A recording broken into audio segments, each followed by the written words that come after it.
Thank you for listening to BizPod with me, Paul. And me, Rachel. Our weekly business English podcast where we talk about the news, social media, and hot topics from a business point of view. You'll get a podcast and links to the articles we discuss.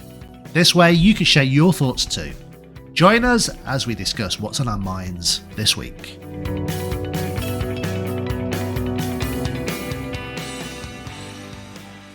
Good morning, Paul. Good morning. Good afternoon, good evening, depends what time you're listening to this. That's true. We're going to talk about national service today. Okay. Why are we talking about national service? Well, it's in the news for two reasons. Firstly, the run-up to the general election in the UK, they're talking about bringing back national service or some form of 12-month volunteering.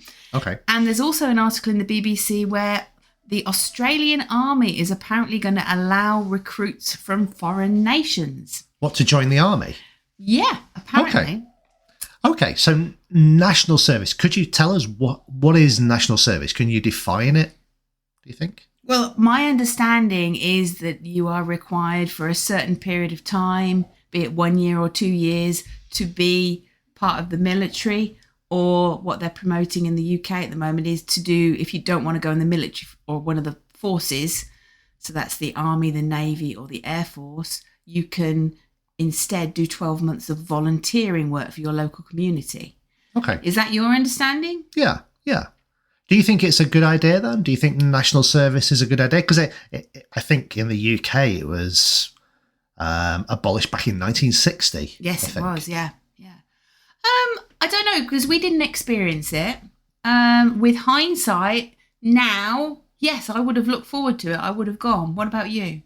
Well, you would have had to have gone if it was mandatory, wouldn't you? Yeah, I think I would have chosen, if there was the choice between volunteering or the armed forces. Armed forces. Yeah, I would have liked to know the discipline, be involved in the fitness, the skills.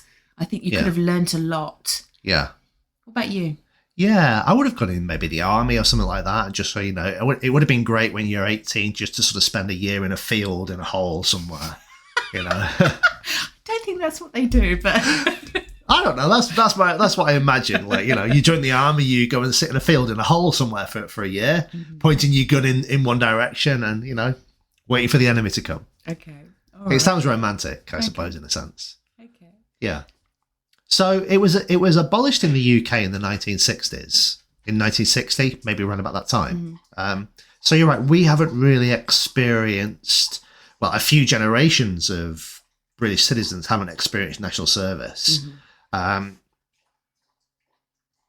I mean, what about if they brought it back? Let's think about business. Yeah. Do you think businesses would find new employees, so brand new employees straight out of school, straight out of college, if they had got either some military service or maybe 12 months of volunteering on their resume, do you think they would look at that favourably? Yeah, that's what I was thinking, because when you look at maybe a lot of, 18-year-olds or even people in their early 20s nowadays who straight from university, they have no real world experience. The practical element, isn't it? And also working as a team. Yeah. They haven't got a sense of it. But if they'd done like a year or 2 years in the military doing national service, they would have practical experience of working in teams, following instructions, and achieving goals. Yeah, problem solving. Yeah. Yeah, working on projects. Yeah. Taking orders, following instructions. Yeah. And those are all the skills that I think are missing from young people. I'm going to say young people. Today. Yeah. I totally agree with you. So yeah, I think it's something that's a great idea, and I don't understand why it was abolished, if I'm honest. I mean, if you think about, we were talking about this the other day, we were saying like when we left school, university, went to find a job, we knew we were going to get a job and it would maybe take 10 to 15 years to work up to a position where we were like, yay, I've got a good position, I've got a good salary, I'm enjoying my work. We knew we'd got to learn, we'd got to spend some time in the business learning. Yeah. But these days, I mean, I've spoken to so many young people who are learning English, and they are leaving university, they're leaving school, and they expect they're just going to fall into their dream job. And it's like, it doesn't work like that, you know. I think for the lucky few, it does work like that. They do fall into their dream job. But for most of us, we have to sort of take an entry-level job. Yeah. And you have to work your way up at the corporate ladder until you get a decent job, I suppose. Well, that's how you used to do it. Yeah. Or maybe the world is different now. I don't know. Maybe, you know, with the world is sort of, you know, freelancers, not necessarily young people, not necessarily wanting to commit to working for a company for a long period of time. They just take their skills, do their dream job for a few months, and then go and find another dream job somewhere else. Okay, I can understand that, but you talked about skills. Yeah. I don't think these people have got the skills, the know-how in the first place. Yeah, they've got to learn that, haven't they? Yeah. Yeah. Yeah.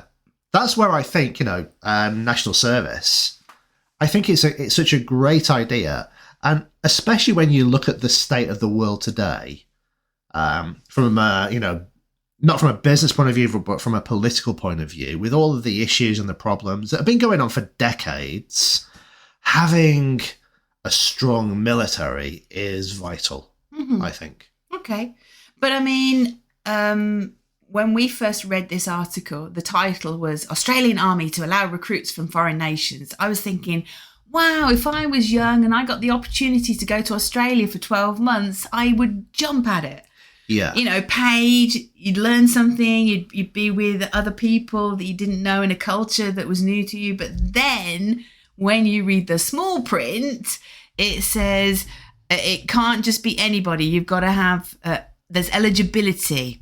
You've got to have 1 year of residence already in Australia. That's permanent residence, so not visiting. And you've got to then be take up Australian citizenship then, and they're expected to do it after 90 days of service. So they expect you to be resident there already and going to stay there for the rest of your life. Yeah, which kind of makes sense. Yeah. But you're right. I thought when I saw the headline, I thought, wow, that'd be a great way to attract young people to your country. Young, you know, 18, 19, 20-year-olds who are going to come and spend a year doing something for the country. Yeah. And then they're probably going to want to stay in Australia and, you know, live and live and work and have families in Australia. It'd be a great way to attract young people and young talent to your country. But it's not going to work if they've got to have already been permanent residents there for a year first. Yeah, that's true. Yeah. It'd be a good thing, perhaps, for the UK to do, though. You know, immigration has been a big issue in the UK for a long time. Brexit and all of that. But I think in terms of, you know, not controlling immigration, but attracting the right people to your country, if you said, look, you can come to the UK, you can come and live and you can come and work here, but you have to do 1 year or 2 years of national service first. Ooh. I think that'd be a brilliant idea. Okay, well, what do you mean, the right people? I was a little bit alarmed when you said the right people. Or do you mean the people with the right skills or the right intentions? Yeah, the right people for the right reason. You know, you want people who, I know, who've got certain skills or experiences, who are going to contribute to society. You want to, you know, everybody wants the right people. Okay. Yeah, that's what I mean. Okay. Yeah. But I mean, do you think people will still want to join the military? You know, let's, for example, imagine when we came to Italy. If Italy had said, yes, you can stay in Italy, but you've got to do 2 years national service first.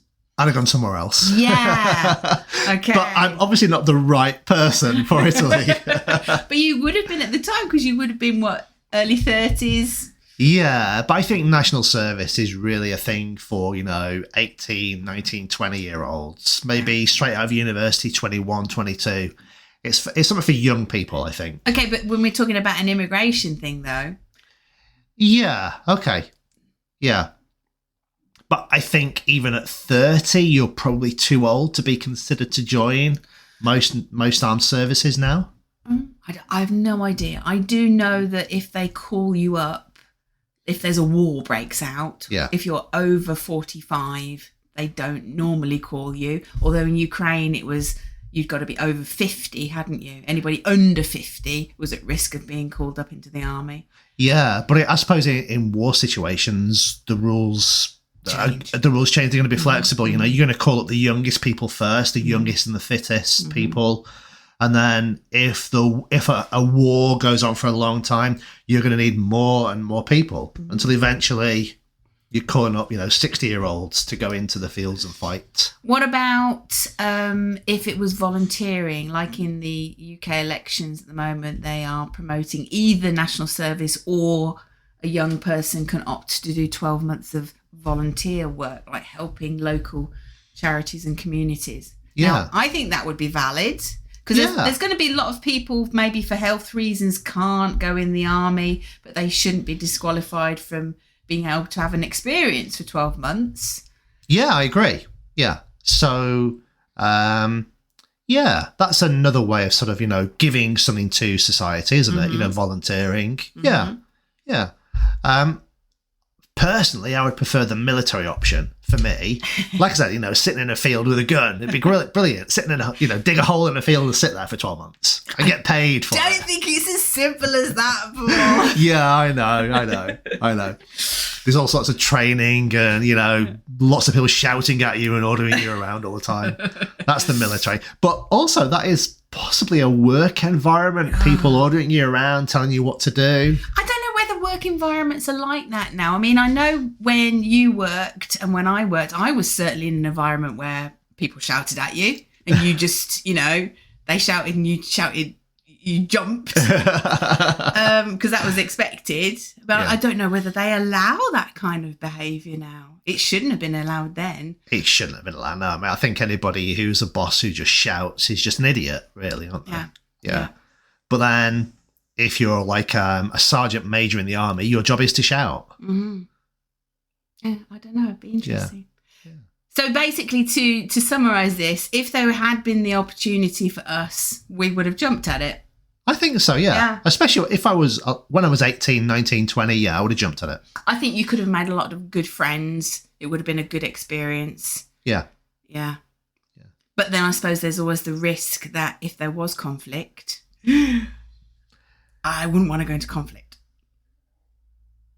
You couldn't avoid it if you were in the services, could you? You couldn't avoid it.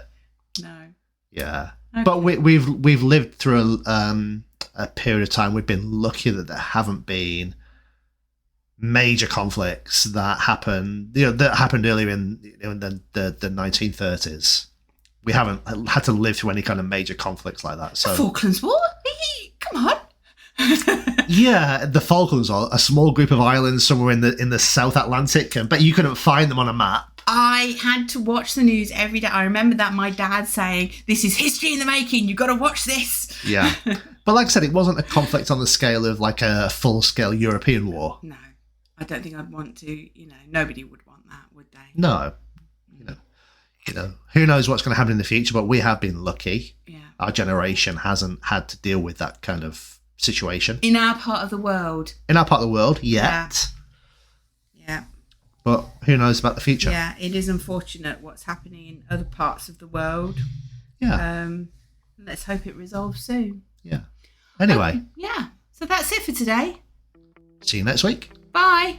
Bye. Thanks for listening. We hope you liked our podcast. And please don't forget to subscribe and stay connected with us. Until next time, goodbye.